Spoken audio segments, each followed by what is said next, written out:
Welcome, everyone. I am Jess Wass. I am the CEO and founder of Reworkit.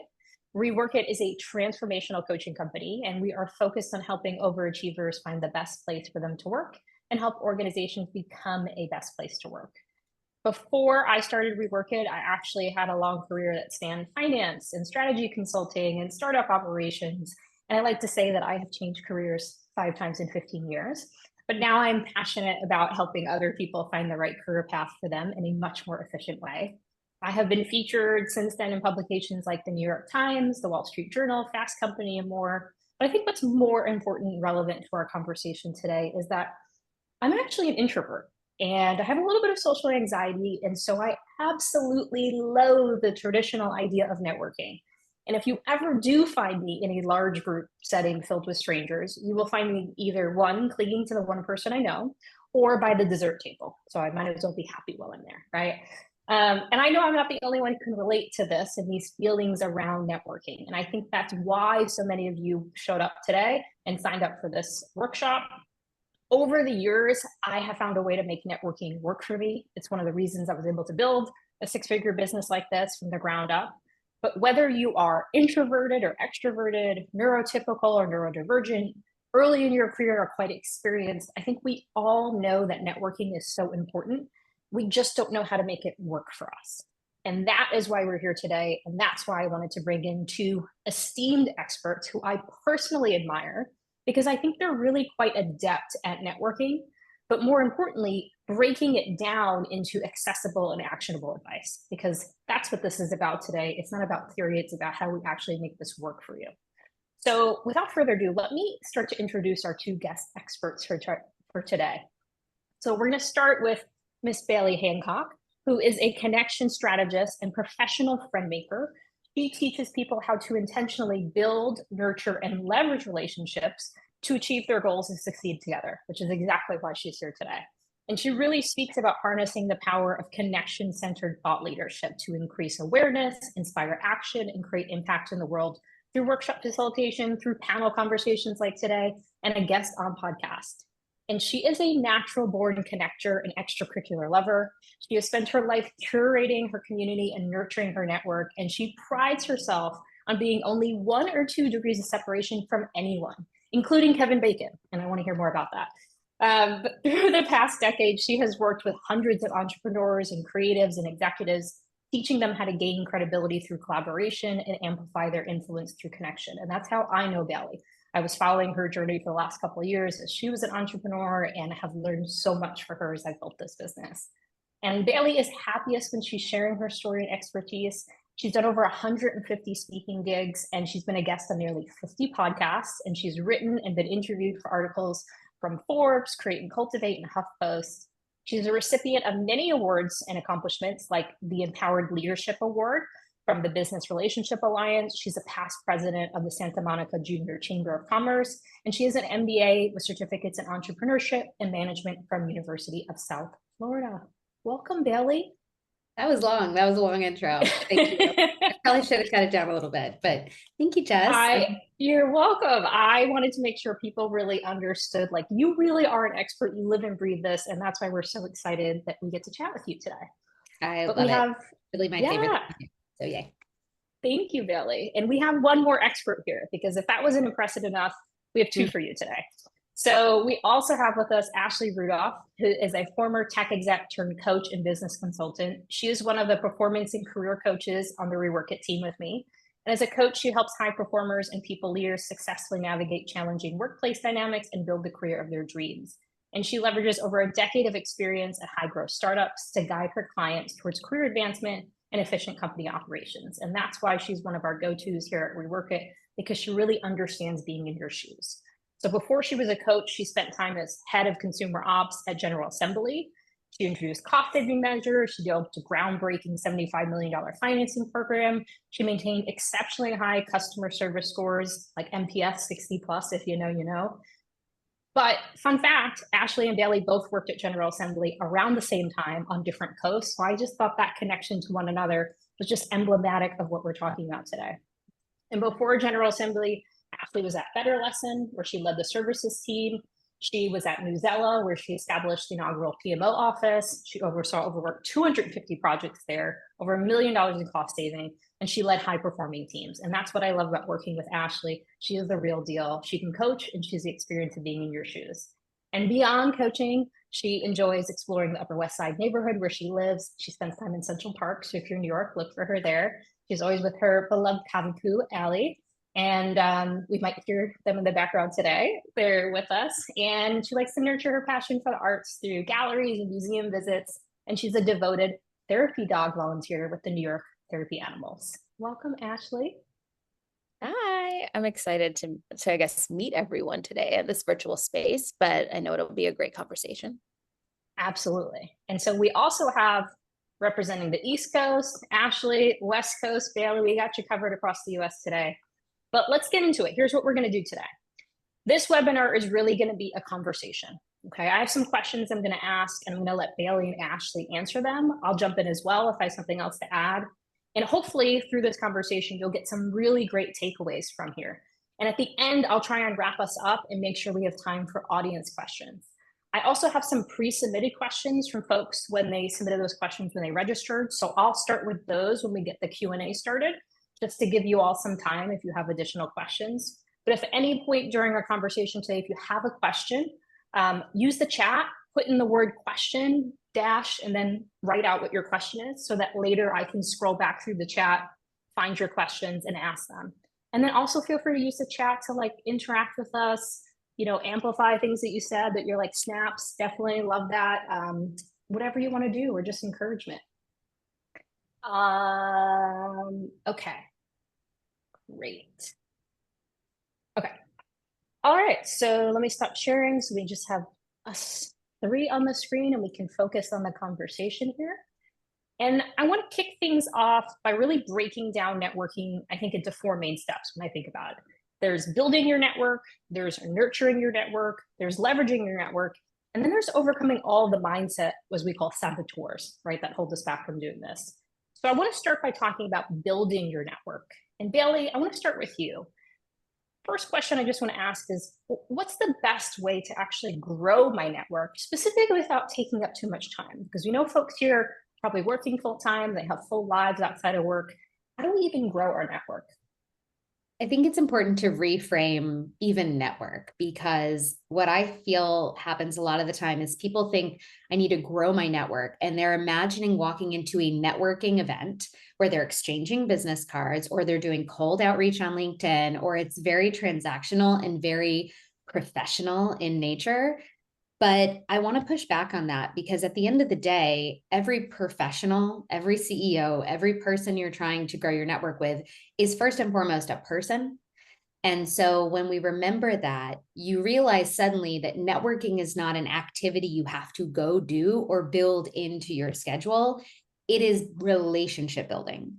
I call it curating my community. It's collecting people in the best, most authentic and lovely and symbiotic way. So you can network when you're hanging out with a friend at their birthday party and there are other human beings there. I don't even want to call it a group because it's not, but I'm in a group text, we'll say, with all of the moms in my neighborhood.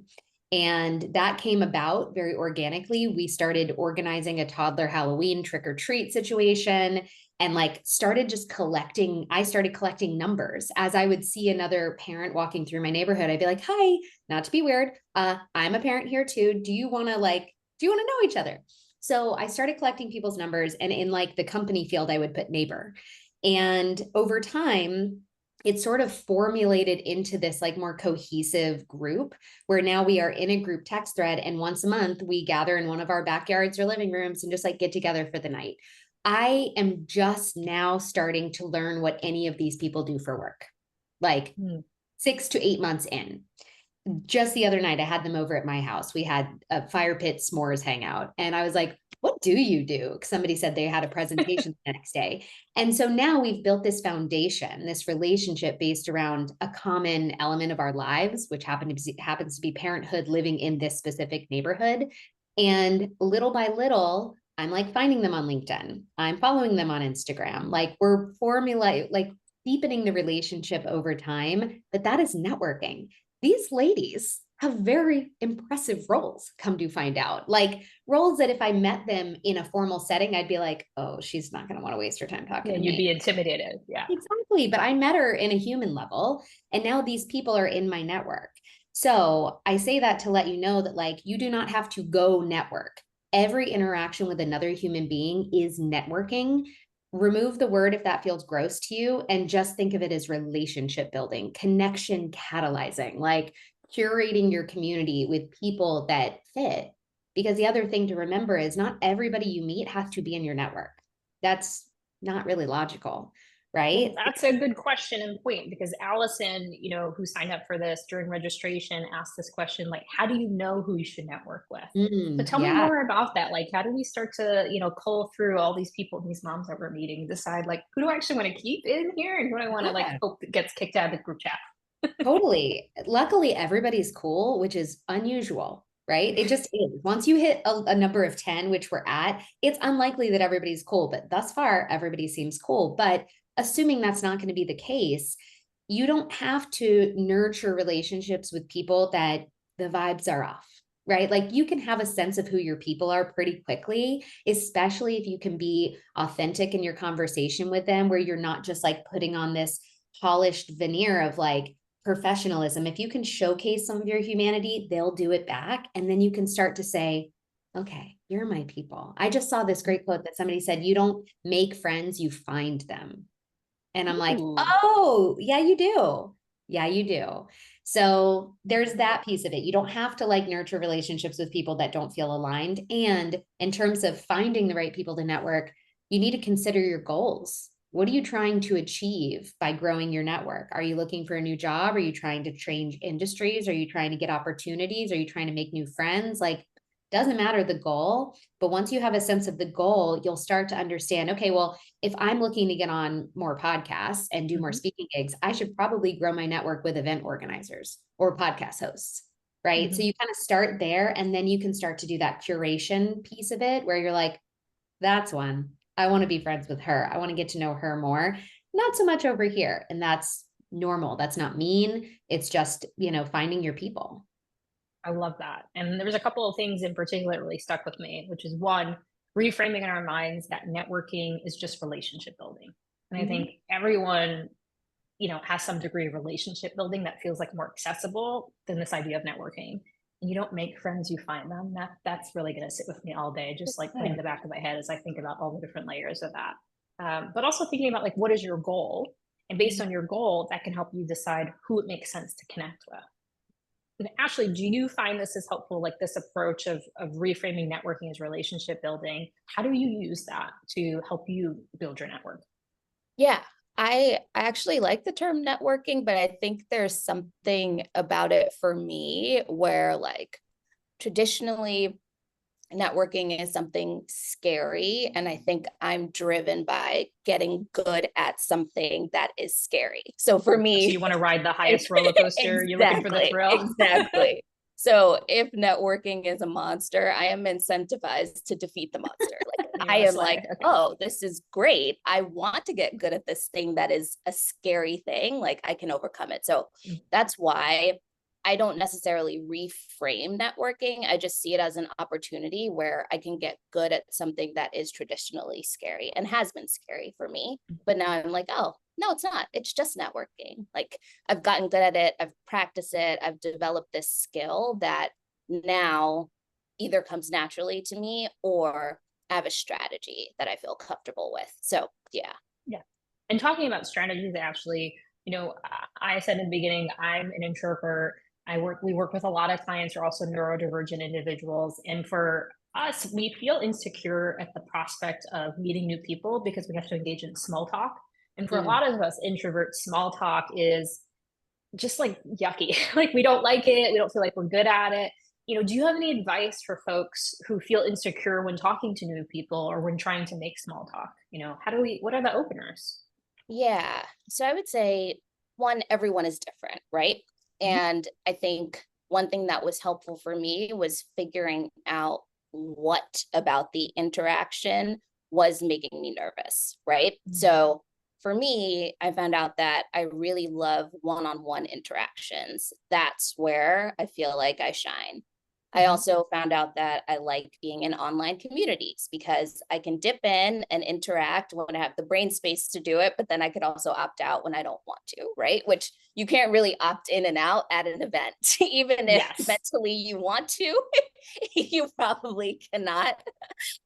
So I've found the balance between finding one-on-one interactions that I feel really good about. So finding individuals who I connect with and nurturing those relationships one-on-one, and then also diving into online communities. Those have been really good for me as someone who by default is more of an introvert. I have like some extroverted tendencies because I used to be a dancer and a performer. So I find that like moments when I feel like I'm on stage and performing, that's when the extrovert comes out. But those two things have been really great for me. And I've found that online communities anyway have also been really helpful for introverted clients. Yeah. And I like that you frame it in the way of thinking about where are you comfortable or most comfortable, more comfortable interacting with people. And definitely for introverts, I do see a lot of more one-on-one versus large groups, and online communities is another great suggestion as well. And I'm similarly like you in terms of, I find almost there's a great book called The Alter Ego Effect. And I find sometimes when I have to do these things, even like now I'm hosting this webinar and all these people are joining us, we have so many people who are going to watch the recording. I'm playing, sort of like a role. When I have a role, then I feel really good. If I feel like I'm just like showing up as myself, sometimes it's a little bit, I'm not quite sure how to navigate. So sometimes like giving myself a purpose and a goal is helpful. So I can show up in those moments. And Baily, let's talk a little bit about in-networking opportunities, because they still do exist. And now that we're, out of COVID world, things like conferences or other in real life events, how do you make the most out of those opportunities so that I don't find myself, I saw some shout outs in the chat, other people who will find me at the dessert table, but like, where should we go? What do we do? How do we make the most of that? Everybody's got their own strategy, but I will say mine, I'm an extrovert for sure, but I hate small talk and I hate being trapped for 1 second longer than necessary in any conversation that I don't want to be. Are you going to dip out of this one, Baily? I'm just kidding. Mentally left. No, I could talk about this for 100 years. But like, there are definitely those circumstances where you're like, please just let me leave. Like, do I fake having to pee so I can get out of so I'm with you all. Good excuse. It's always a good excuse. You can be like, I'm so sorry. I got to pee. I'll find you in a second, and then just dodge for the rest. But I think what's important to remember is, again, why are you there? What is your purpose? Don't ever go to a networking event just for like general networking. Like, have a point, have a purpose, because then at the end of the day, you can A, see if you achieved that goal, and B, when you want to leave, you can say, okay, is leaving more important than the goal I came here for? And that's important. So, or have I met my goal? So I'm good now. Exactly. And you know what? I think setting goals with how many people you have a conversation with is a good way to like gamify it for you, even if you need that like gamification, which so many of us do. But one trick that I always use if I'm not in the mood and I do want to be there, even if my brain and body doesn't, is I will think to myself, maybe tonight is the night when I meet a future old friend. Like maybe this is the event where me and my future bestie met. And then it becomes a fact-finding mission. Then it becomes a discovery. Then it becomes just like that quote, right? You don't make friends, you meet them. It's kind of like, do you remember that kid's book that was like, are you my mommy? I think it was like a baby duckling trying to find his mommy. Yes. That's how I think about like, are you my person? Are you my person? And if you can go into it with that perspective, you're uncovering, you're trying to peel back the layers of each person. You're not making small talk because that's not going to get you there. That's not going to help you know if that's your person. So like, you don't have to vulnerability vomit all over somebody to get to the core of it. You don't have to do that, but you can be real and open and honest and be like, if you're feeling anxious, you can be like, hi, I'm Baily. I got to be honest with you. I don't love these big group situations. How are you feeling? Like, level with them. Get them and yourself into your body and out of your head. And when you can be in your body and be fully present with the person in front of you, I swear to you, magic happens. You just take it 30 levels deeper without having to do anything uncomfortable, right? You're just connecting with them on a human to human level. And then you just have to seek the overlap, right? So like I always carry my demonstration here with me, the Venn diagram. What you're trying to do in all these circumstances is find the place on your Venn diagram with the other person where your circles overlap, where they intersect.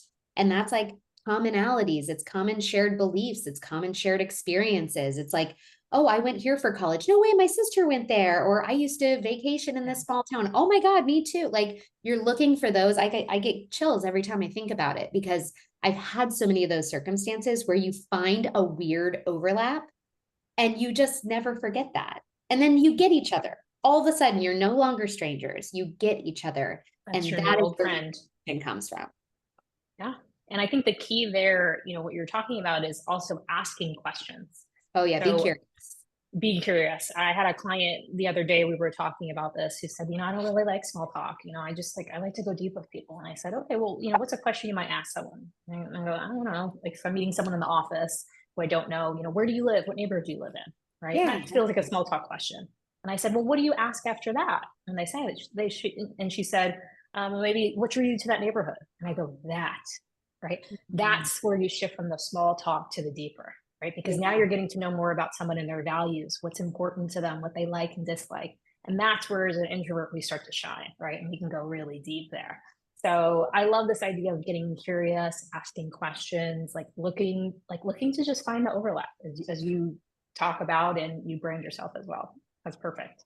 Yes. And I'm going to drop in the chat too, just while we're on the subject. I literally made this connection checklist last night, you guys, and it's 10 tips to use in the actual scenario when you're talking to somebody new, whether it's brand new or an old friend you're catching up with like check boxes. So that is going to be so helpful. So we'll make sure that everyone gets a copy of that as well on the recording too.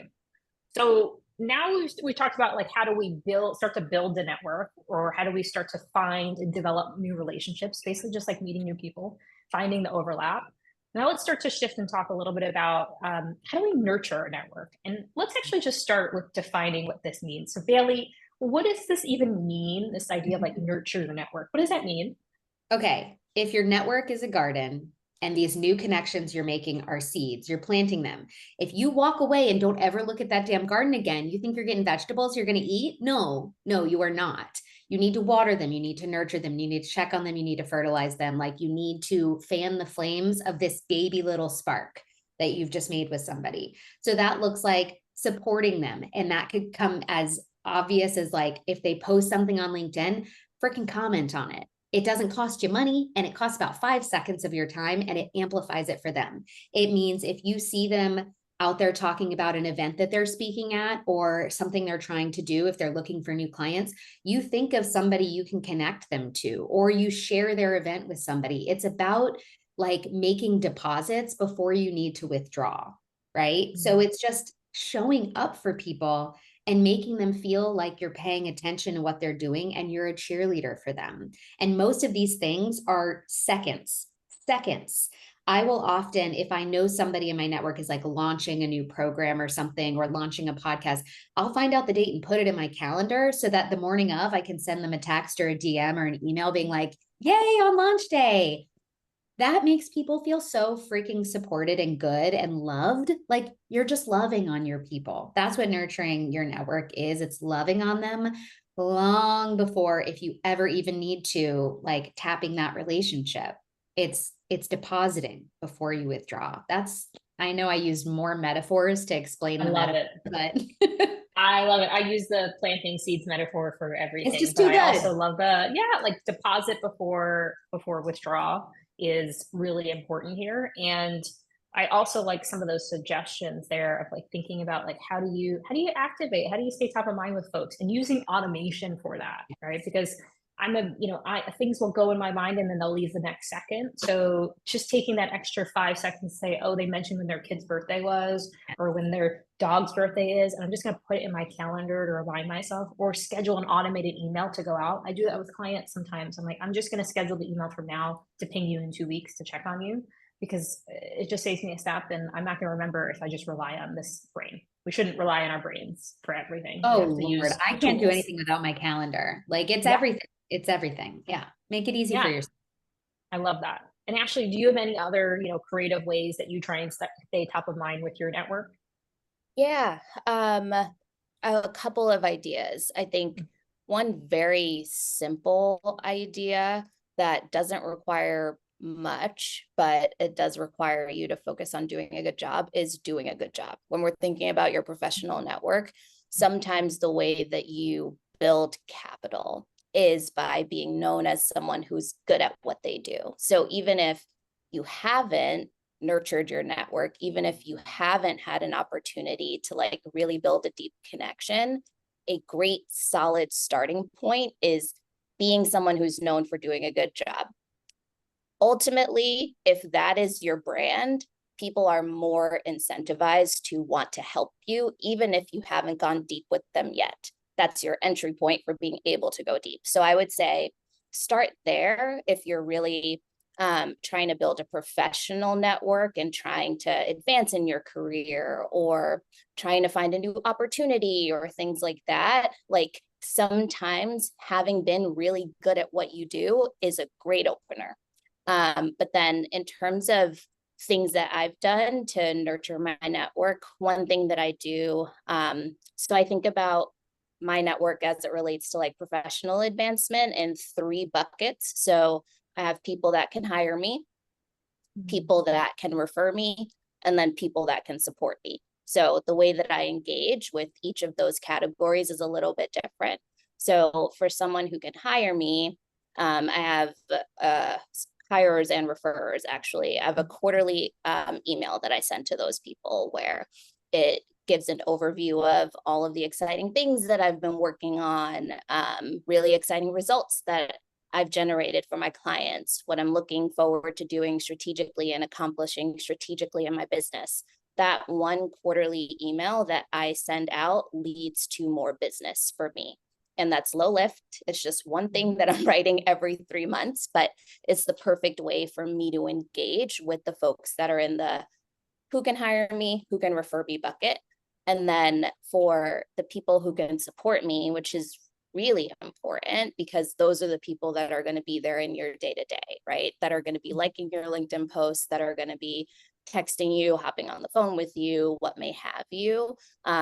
For those groups, I think it's somewhat similar to the strategies that Baily mentioned, but one thing that I really love that's worked well for a trio of close friends. So my friend Jen, my friend Crystal, and myself, we meet kind of every month and a half, and we literally talk through our goals together, our professional goals. And it's like, I want this to be true by next month.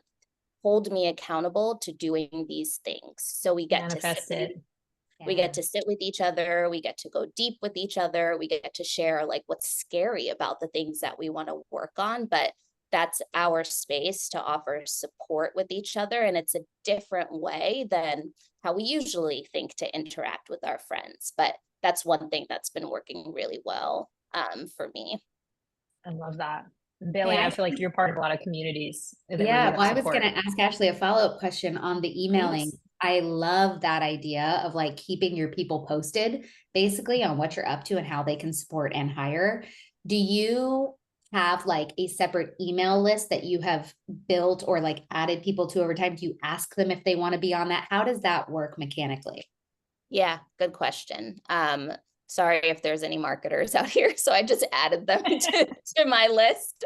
They can opt out if they want to, right? So for my first send, I just added people who I had been connected with, right? So let's say it was within the past 3 months or so. I had talked to them. It wasn't really out of the blue. No one asked to be unsubscribed. I got a bunch of responses, a bunch of excitement. So for me, that was a little bit of a risk, right? I could have sent it, or I could have talked myself into being like, oh man, I didn't ask these 40 people if they wanted to be on my email. Maybe I shouldn't send it. But no, I was like, okay, well, I'm doing interesting things, and I'm actually offering insights in this email that I think would be helpful to the people that are on this list. And also, I do have some asks in here, but I felt comfortable adding folks to the list because I was also offering something. So like, here's what I learned from working with high performers the past 3 months. These are the themes. So I was offering something too, not just like asking for advice or a favor or what may have you. Yeah. And generally I'd say, I'm not a lawyer, just the offspring of one. But if you're going to send an email from your personal email and like BCC folks, you're generally fine to like add folks on there. If you're going to use like an actual CRM, like newsletter platform, that's when you want to make sure you're getting like the right opt-ins, or at least giving people a link or a line at the bottom that says, if you don't want to receive this in the future, just like message me back. But I have a friend from college who sends an annual like letter update. I have another colleague who does that too. So at the end of every year, they give like a whole download of everything you're doing, and whether you think it's dorky or lame or whatever, guess what, we're all still talk about it whenever we meet up to like, did you get so and so's annual newsletter? It's like, I don't know what you were doing all year, right? But we know what he was doing, and so it's effective. It's so smart. And also I think there will be a time, we've already kind of seen it with Facebook, where people are like, I don't want to do this anymore. And I feel that pull from many people in my age range too, for Instagram even, where it's like, I just don't want to do this all the time, which means we no longer have a practice of staying up to date on our people, because we've relied upon ourselves now. So I love this idea. Obviously, we know email is so important from a business perspective, but I think thinking about it from a personal perspective too, so fantastic. So thank you. I've been thinking of doing the same thing, Ashley, and I've talked myself out of it 100 times. Or like, I'll like a holiday card. More exactly. It's like quarterly. First of all, quarters fly. So like, it's not enough, right? So I love that. Yeah. And then Jess, I think you had started to ask me a question until I took over and asked all my follow-up. No, this is perfect, because this is a really good segue, because we're talking about things that we're doing, but both you and Ashley have also alluded to, the voices in your head that are trying to hold you back. And so when Ashley and I coach clients, we spend a lot of time on this concept called saboteurs. Saboteurs are those voices in your head that are telling you things that lead you to either take action or not take action, that leads to negative consequences, right? So it's no longer serving us. And we spend a lot of time with our clients identifying, addressing, and overcoming saboteurs. But I thought it might be helpful in this context today to address and talk about some very common hangups that Ashley and I hear all the time from folks when we talk about this topic of networking. Because when we're in our job search coaching and ready for people to go out there, bring them the topic of networking, and inevitably walls start going up. So Ashley, let me start with you.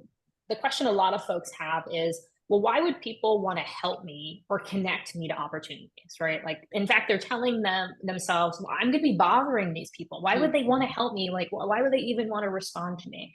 What do you say to folks when they bring up that saboteur? My retort is usually, people want to help, right? Like that is the assumption that I make about people as a baseline. It's not that they don't want to. People generally do want to help. But then I also couple that with, be someone who people want to help, right? So what can you do to be interesting? Sorry, Ailey has contributions here, but like, what can you do to be interesting, to demonstrate that you're driven and that them helping you is actually going to result in you getting the results that you want? So I would say the most important part of that is being someone who people want to help. That's what you can control. You can't control whether or not someone is going to help you, but you can control like how you're showing up. Amen. Baily, what else would you add to that, to folks who are always like, well, why would this person want to help me? Well, I'm going to annoy them. Literally, people are more invested in your success when they help you. Like, it's a very bizarre phenomenon, but if you ask somebody for help, it tends to make them like you more. And I will say this, as a very ambitious, goal-driven, independent, I don't need nobody woman, I have had to learn that in the times in my life where I could not ask for help, people like came through in ways I could have never imagined. And it was like bringing them joy to finally be able to help me. You know, my own family, my mom and sister, I had a miscarriage 6 years ago. And it was one of those moments where I like couldn't, I had to cancel a bunch of stuff. I had to, I had to deal with it. And I had to just throw my hands up and be like, okay, I can't do this by myself. And it was like this weird thing where like my mom and my sister and some of my closest friends said to me, it felt like the first time I needed them. And people like to feel needed. And so like give people the opportunity to disappoint you, give them the chance to not help you, but don't pretend that that's the only outcome because you've been burned in the past. And not a single one of us has gone through life not being disappointed by somebody who we thought was going to help us that didn't. We've all been part of group projects. Okay. All of us. And there's not a single group project I didn't turn into a one-woman show in my many years of schooling. Not a single one, because I didn't believe anybody was going to do it. And therefore I attracted people that were like, I want to be on Baily's group because I'm not going to do anything. And that's why we learn not to expect other people to help, but that is no longer serving us as adults. No, and you can let that down. You don't have to spend your entire life doing this all by yourself, because not only is that not enjoyable, it's not effective. And if you are a person that cares about effectiveness and, productivity and all the things that we are so ingrained to care about, you must accept help from other people. So I do have a little framework. It's the ABC framework. Ask for what you want. You got to tell people how they can help you. Right? Whether that's a post on LinkedIn or it's in conversation or it's in a quarterly email, you have to be clear and specific. So if you're like, I want a new job, what kind of job, what kind of role, what kind of industry, remote, full-time, part-time, be clear. And then you need to, what's the third C? Highlight your credibility. Make it easy for people to refer you. Have an updated LinkedIn profile, have a good resume that's ready to send out right this second, have a page with all your media appearances, like bring the receipts, right? So that if people are going to be out there promoting you or referring you when you're not in the room, they've got something easy to pull up to be like, she's legit. I promise I can put my name on her. Like make it easy for people to help you, period. Yes. And I think that is the key, which is people want to help. Your job is to make it easy for them to help you. Right. So let's actually switch gears now and talk about this is where all the questions come in, which is like, all right, I get it. I want to leverage my network. How do I do this? So Baily, let's start with, how do you effectively reconnect with old contacts if it's been a while? So maybe we haven't done a great job of nurturing, right? And we're in this situation now where I just haven't spoken to this person in several years. This is a former colleague for several, years ago. How do I reconnect with them? You reach out. You say hello, and it's that easy.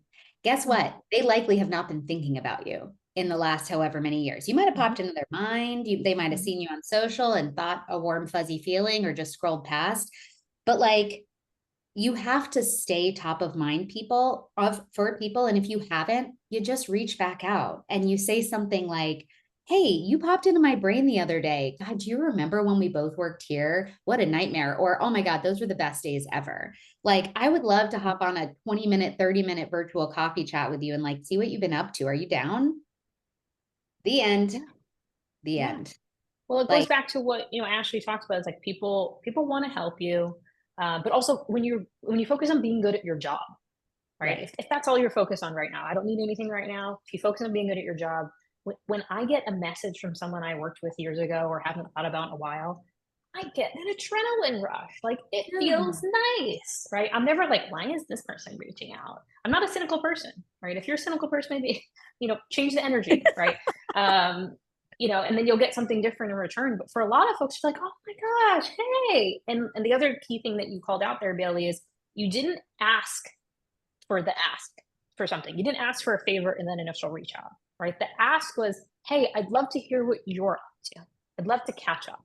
And I think that's really clear. We may have an ask, put it in your back pocket for right now. It'll go down so much smoother if you lead with value and you lead with genuine curiosity. It's like you're dusting off the book of your friendship, right? You're like, oh shit, I haven't read this one in a while.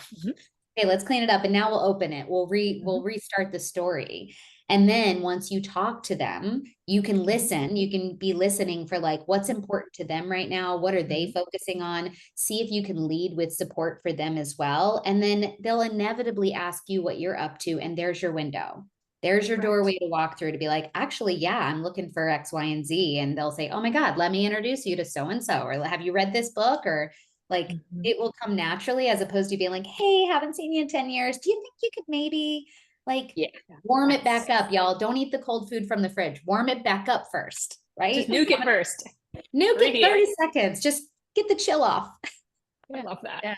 No, I totally agree. That's how I found all of my initial coaching clients. It was reaching out to people who I hadn't worked with in 10 years, General Assembly people. And we had a conversation. We're like talking about the old times, the glory days, right? When we were building this great thing together. And then inevitably at the end of the conversation, it naturally veered into, how can I help you? It's great that you're doing this new thing. Sometimes the conversation was, how do I work with you? Right. And sometimes I didn't even have to make an ask. I was just talking about what I was doing, what I wanted to do, what I was doing. And because I had established that credibility already with them, they were ready to support me how they felt like they could. You're getting a second there. Yeah, absolutely. And then actually, now, what about, so that's like folks in our network, but what about engaging with like second or third degree connections on LinkedIn? Any advice for the best way to engage those folks? We probably want to engage because we've been asked at this point, right? No, totally. So I would say first thing to try is to see if you can get a warm intro, right? So if they're a second degree, if they're a second degree connection, then you have a connection in common. So if that first degree connection is willing to give you a warm intro. If not, then I would follow Baily's script. I wrote something down that was similar to what Baily shared, right? So I like to think of my outreach emails in a pretty formulaic way. So I make sure that I hit the points, but number one thing is keep it brief. The number one mistake that I think people make is that they feel like they have to share their entire life story in the initial message, and no one's going to respond to that. So please don't put your bio in there. So I keep it simple by greeting and complimenting. So it's, hey, I saw that you work at blah, blah, blah. I'm a huge fan of the mission. It like shows that you went the extra mile and tried to learn about them or their company. Sometimes it requires a Google. Sometimes it just requires you looking at their LinkedIn. So greet and compliment. Then introduce yourself and kind of state your intention. So who are you? Right? I'm Ashley. I've been in marketing for 5 years at this company, and I've been thinking about switching industries. It's not an ask, it's I'm thinking about this thing. And then your ask. So sometimes you don't need to have a 20-minute call or a 15-minute call. Sometimes you just want to ask them a question. So it could be that you end your message with, how did you get into the industry? And maybe you'll go back and forth before you decide to hop on a call. Or sometimes you want to get on the call with this person. So the ask is, oh, are you open to having a brief 15-minute chat? Seeing where that goes. But all of those things is just 3 sentences, 4 sentences max. That's all you need. And that's effective. And I think one thing that you'll have to do when you start reaching out to second and third degree connections is letting go of expecting a response from everyone. So when you get a response, it's a treat, right? But not getting a response shouldn't be a disappointment. So you kind of have to let go of that. Yeah, that's a really great call out, is like not putting that expectation. It's like, just if I don't ask, I definitely won't get a response. If I ask, I may get a response, and that may is important there. And then I also try and make sure if there is some sort of connection or something in common, I make sure to mention it, right? I remember when Brad Pitt and Jennifer Aniston broke up, she said like he's missing an empathy chip, right? That famous line. And so I think about, how do I activate someone's empathy chip, right? How do I make them care about me? And the messages I always respond to, if someone's like, oh, I went to the same college as you, right? I went to WashU, or I studied at Columbia, or, you know, we have so-and-so in common, or I just saw so-and-so the other day. And I'll be like, great, right? The overlap. Exactly, Baily. So if there is an overlap, mention it in that 3-4 sentences to try and activate their empathy chip. That will increase the chances of getting a response from them. But the rest you may not, and that's okay too. Anything else to add, Baily? Or actually, let me ask you this one, Baily. This might be important for folks before we move to Q&A. What are some common, we talked about all the things we should do. What are some things that we should not do? What are some common networking mistakes that we should definitely avoid?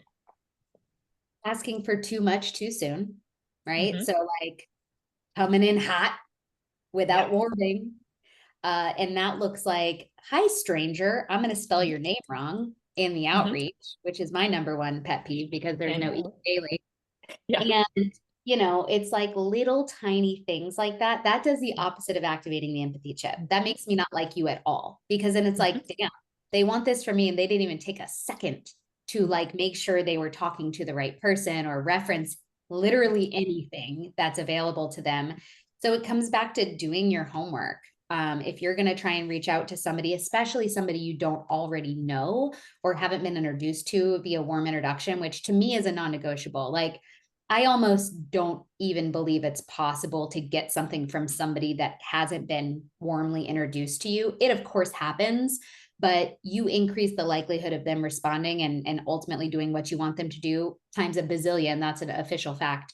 If you have a warm introduction. And so do your homework though. If you are reaching out to somebody for the first time, go to their LinkedIn profile and look at the last 5 posts they've made, or look at you can literally see every comment they've been making. Usually people have really thoughtful things to add, ideally, to other people's posts. So like their posts might be very formal in nature, which is how we tend to do it, right? But their comments are likely to show a little bit more of their personality, their insights that they might be able to say. So you could even say like, oh, I saw you post on this mutual friend's, you know, LinkedIn post, and I loved what you said. I totally agree. Like, like find the overlap, hype them up, feed that little ego a little bit, make them feel seen. That's all any of us want. We all just want to be seen. And if you can make somebody feel seen and like you get them, they're going to like you more. So the don'ts are, don't just come in hot without taking any time to warm it up and like seek that overlap. Pay attention to the details. You also might realize like their LinkedIn might be slightly out of date. So they may not even be at the company you're trying to get to anymore. Like if they haven't posted in 2 years, it's highly likely all this is out of date anyway. Hence why the warm introduction is even more important. So take the extra time because it will increase the likelihood of you getting what you want times so much if you just spend the extra 5 minutes doing a little tiny bit of background homework to make them feel like you tried. I love that. So if anyone who is watching live right now, if you have additional questions for Ashley, Baily, or myself, put them in the chat right now and I'll look at them. In the meantime, there were some questions that were pre-submitted that I highlighted before this that I want to, you know, call out because I think maybe we can add a little bit more color there. And then, you know, we'll wrap things up in a few minutes. But one question, you know, I have, and Ashley, maybe you're a good one to answer this more tactical, which is, let's just say we do this, we get on a call with them, which is like a networking call. How do I get the networking calls to translate into an interview? How do I move it into the interview? Good question. So I would say make sure you have your ask at the end. That's one thing, right? So if you're talking to someone who is maybe not the hiring manager, but they're on a team that you want to work on, or just work at the company that you want to work for, then your ask should be, hey, can you send my resume to the hiring manager, right? Like that's what you're going in to the conversation with. If they forward your resume along, then it's all about the follow-up, right? So sometimes people don't follow up because they think they're being annoying. And who are not being annoying. I think one way to reframe that is we all have so much going on, right?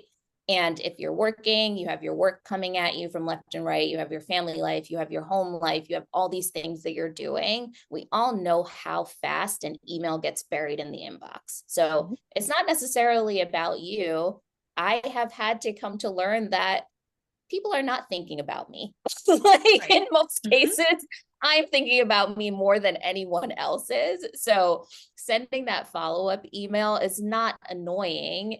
someone would have had to have been thinking about you quite a bit for an email to be annoying from you, right? Usually it's a gentle nudge. Usually it's a reminder that, oh yeah, I was supposed to do this thing. Maybe now I have 5 minutes and I can do it. So I would say have your ask in the networking call or the catch up or whatever you're doing, then have a commitment from that person that they will do the thing. Check in. If you don't hear from them in a week, check in after a week, see if they were able to forward it. Great, they forwarded it. If you haven't heard anything, follow up again, just to see if whether or not there's traction, or if the hiring manager had any comments on your resume, if they want to move forward. But I think it is up to you to continue to manage, I guess, the follow-up, or manage the cycle, I guess, and not be afraid to reach out and ping people. Usually that's where the process stops, is when people stop following up and then nothing happens. And it feels like a ghosting situation when typically people are just busy. Yeah, and just reminding yourself, like, everyone's human. And while I'm Yeah. usually on top of things, like, there are times where somebody asked me to do something and I forgot, right? Yeah. And that follow-up is nice reminder, right? And there are ways to phrase it in a way where it doesn't feel intrusive. I'm just saying, like, hey, I want to thank you again for talking to me the other week. I know you mentioned you'd pass along my resume. Is there anything else that I should share with you to make this easier? Right? Now I'm offering to help them, as opposed to being like, hey, did you send my resume along? That feels like I'm a manager who's like following up on a task. Whereas the other one gives them the out too, in case they forgot. Right? Yeah. We want to save people from embarrassment. That's when negative emotions pop up. Baily, I got one more question for you before we start to wrap up. A lot of folks, especially if they're looking for, and actually I have one more question I'll ask Ashley after this, but a lot of folks were balancing full-time jobs. I know you're a mom, you have 2 kids, all these different schedules. So what's just some quick advice on, like, how do I find time to, I'm going to say, build relationships outside of my 9 to 5 when work is so draining? Make it a practice. And again, back to the very first thing we talked about, remember that it's not an additional thing you have to do. It's an opportunity you can take in every interaction you have with another human being, right? Like, literally, if you're on a work call, like, you have colleagues. Those colleagues are people you should be networking with, especially in a virtual world where we might all be remote workers.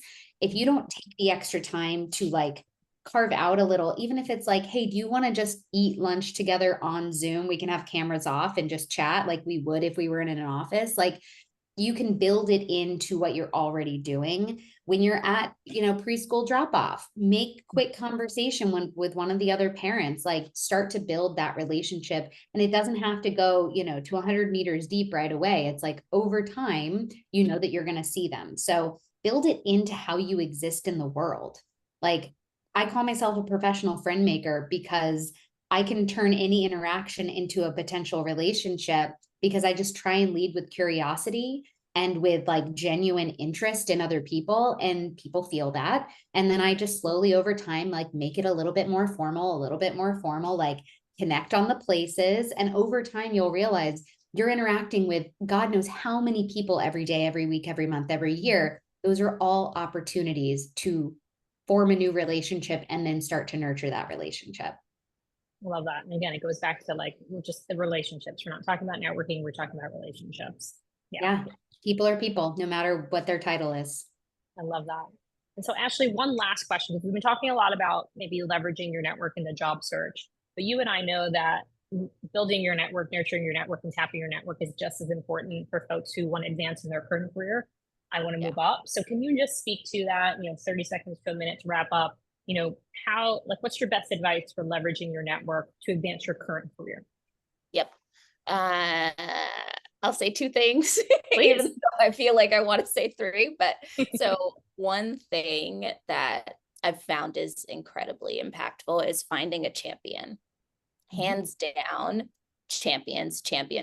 So what I mean by champion is having someone at work or multiple people at work. Honestly, it doesn't just have to be one, but people at work who are willing to talk about you when you're not in the room, right? So networking and cultivating relationships and building relationships with hundreds of people internally may be impossible, right? Or it may end up being a distraction from your day-to-day responsibilities, but going deep with someone or multiple people who have influence, who are willing to speak about you and your work when you're not in the room, is one of the quickest ways to advance in your careers. Like just having a champion there. They're the ones who are going to push back, right? And say, nope, I do think that this person is ready for a promotion, when maybe their peers don't think so. They're going to be the people that are going to put you on high visibility projects, right? But you have to build relationships with those people that are in a position to do that. So it may look like an executive, or it may just look like a director or a VP or what may have you, but nurturing relationships with champions is probably one of the most impactful things that you can do for career advancement.